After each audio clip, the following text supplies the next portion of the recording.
The Marvel Universe has such a wide range of media, allowing for people to be introduced to and learn about these characters in different formats. Obviously, the stories began with the comic books, which progressed into other forms of media like cartoons and movies, but for the sake of today's video, video games. My introduction to the Marvel Universe started from a love of a different property entirely, which just so happened to partner up with Marvel.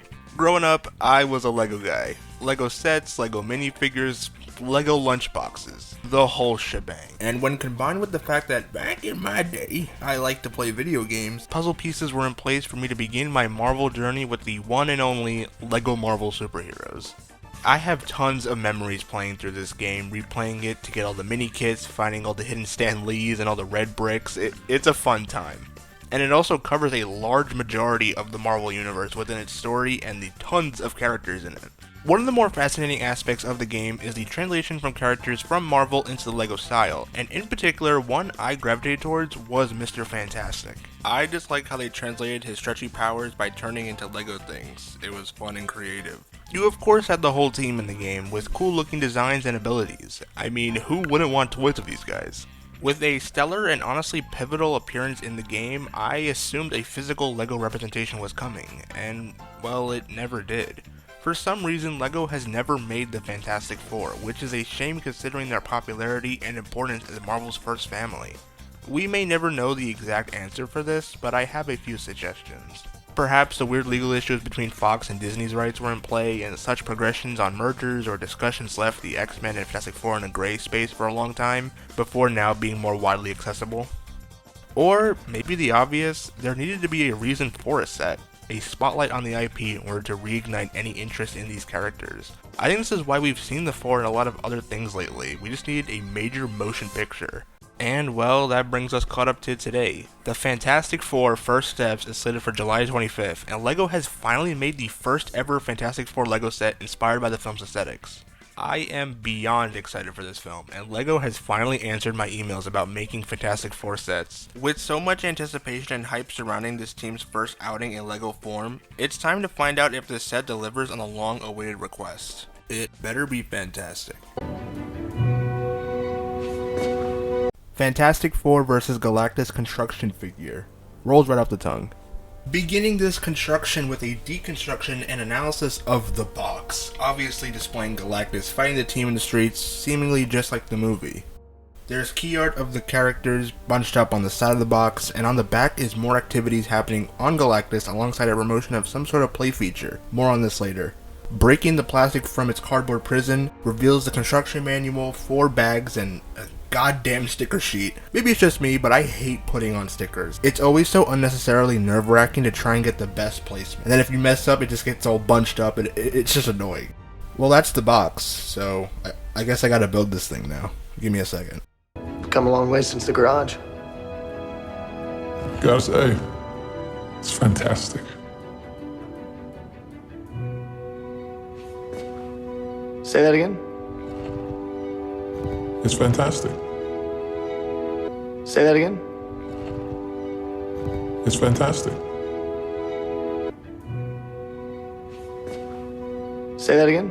Meanwhile, after putting together the Devourer of Worlds, you get an 11-inch LEGO Galactus action figure, ready to eat your LEGO planets. Right off the bat, this sure is Galactus. And while yes, inspired by the movie, this is just straight up Galactus. I'm just glad this movie is taking the big man approach and not the fart cloud approach. We have progressed in society. I will say that judging from some of the promotional pictures and even the Funko Pop, the color is much brighter on the LEGO figure, and while not accurate to the film, I like the brighter colors more. Outside of design, this moves very similarly to a standard action figure, so let's go over his articulation. Starting at the bottom, his feet move on an ankle joint, single jointed legs, and upper leg movement. You can also move the skirt piece up and down so you get maximum galactic range. He has a waist swivel with shoulder rotation, elbows, and ball joint hands, with movable fingers. And finally, the head rotates on a ball joint neck. Forgot to mention, but as previously alluded to, on his back is a flight stand, so you can have someone, perhaps Johnny, breeze past Galactus' shoulder, which is a cool feature. Though I think a particular surfer would have been the best choice for such a feature, I don't think she was in the budget. This figure was a simple and fun build, and I liked the figure a lot more than I thought I would. Like I mentioned, I'm not too fond of stickers in LEGO sets, and I don't think this was too much to handle, despite the multi-sided pieces. I also like how they did the helmet. I think it looks really cool. Just out of curiosity, here he is next to a Marvel Legends. If you aren't bothered by the bricks, I think you can fudge it in a display as like a mini Galactus, but he undoubtedly scales the best with LEGO minifigures. Overall, super solid. Love it. Well, now I have this Galactus figure, but who will protect my LEGO city? Right, of course. The first ever LEGO Fantastic Four minifigures inspired by their looks from First Steps. Here is Ben Grimm, Susan Storm, Reed Richards, and Johnny Storm. The uniforms for the team are 99% the same except for Reed's collar, which in fairness is accurate. However, for some inaccuracies, Johnny's sleeves are not half white and blue like in the film, and most notably the lack of dual molted white boots across all the figures. Taking a step back from the outfits, an integral aspect of each figure is the heads and accessories, in order to differentiate them. Starting with Sue, she has blonde hair, a smiling face, an angry face, and two clear plastic shield pieces. Of all the figures in the set, besides the lack of boots and maybe the hair, this is a great LEGO minifigure of Sue. No notes. Well, besides those. Though I do think they could have spruced up each member's uniform to reflect their powers, like for instance, maybe translucent limbs or phasing limbs for Sue would have been cool. Moving on to the second Storm sibling, Johnny has slick back blonde hair, the forever reused male face, two fire pieces, and a fire trail. Like I mentioned before, I wish the suit was more accurate to the film. And on that note, his hair isn't necessarily accurate either, but honestly this looks better than the actual hairstyle in the movie, so I don't mind it. Like with Susan, Johnny could have had transitioning flaming limbs to help add some more sauce to the design instead of just a standard uniform. Moving on to everybody's favorite rock, Ben Grimm, the Thing. This figure has stirred quite the controversy because of his size, but come on guys, just because it's little doesn't mean it's not as strong. The popular idea is that he should have been either a big fig or some sort of in-between size, and I think it's all fair complaints. However, ultimately they went with just a standard size with a cool molded headpiece, smiling face, angry face, and two thin colored fists. Besides size complaints, I think this figure is alright, and I like the face and headpiece. But I will note that Ben has white gloves when in the film he has no gloves, so I don't know where these came from. I'm not too bothered by the choice to make him a standard size since he ain't that much taller in the movie, but hopefully moving forward, LEGO addresses the complaints and makes a compromise. And finally, Reed Richards, Mr. Fantastic, represented in LEGO form with black hair, a sort of Pedro Pascal inspired faces, and brick-built 1x3 legs to represent his stretchiness. In my opinion, this is the most disappointing figure in the set, just by the loss of potential. I mentioned my fondness of the creativity of Reed from the video game, and that could have been better displayed here. Hell, there are minifigure enhancements that could have been interesting to see, but alas, it wasn't meant to be. Moving back to the head for a second, the lack of white streaks is unfortunate, and this face sculpt is just so smug. Just like all the promotional pictures. It's honestly too accurate in that regard, but I'm not sure if we needed two happy expressions. The Fantastic Four's first outing in official LEGO minifigure form is kind of a mixed bag. These are good first draft attempts, but not quite the style I expected for mass production, if that makes any sense. For the long wait and the price, these figures should have been a slam dunk, and while they have nice aspects to them, they aren't the best LEGO could have done. I will say, upon hearing the rumors and whispers of a LEGO Fantastic Four set, I was hoping for it to be comic-based. Granted, I am over the moon excited for this new film, but a comic-inspired set of the team would have been more in line with the superheroes game, so call me selfish, but I think that would have been cool. This MCU set does provide generally a nice representation of the team, but ultimately isn't satisfying, especially for a first ever release of these characters.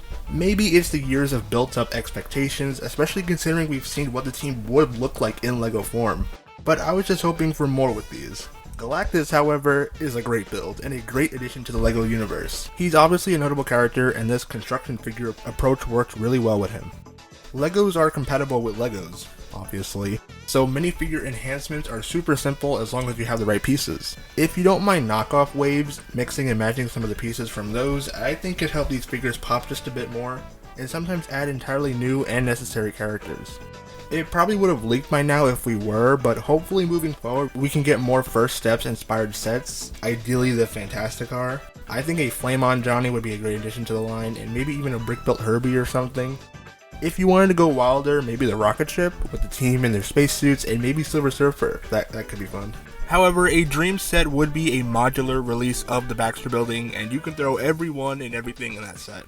All in all, I'm grateful that this set even exists, and that an official LEGO Fantastic Four is something anyone could buy, albeit a bit steep. The mere idea is fulfilling. So full, so filled. While a comic book inspired set would have been preferred and maybe now is possibly on the table for a future release, I hope LEGO listens to the response from this set and could work towards improved future releases of the team, presumably in the upcoming Avengers movie sets. It's been a long journey, but LEGO Fantastic Four are finally here, and did they deliver? For the most part, I'd say yes, as you have fair representation of the movie characters in LEGO form, all equipped with some ability-based accessories, though ultimately I think they could have done better. In conclusion, the LEGO 76316 Fantastic Four vs. Galactus Construction Figure is a bit underwhelming, providing the desired representation of the team but with some lackluster design choices, all with a fantastic Galactus-shaped bow on top.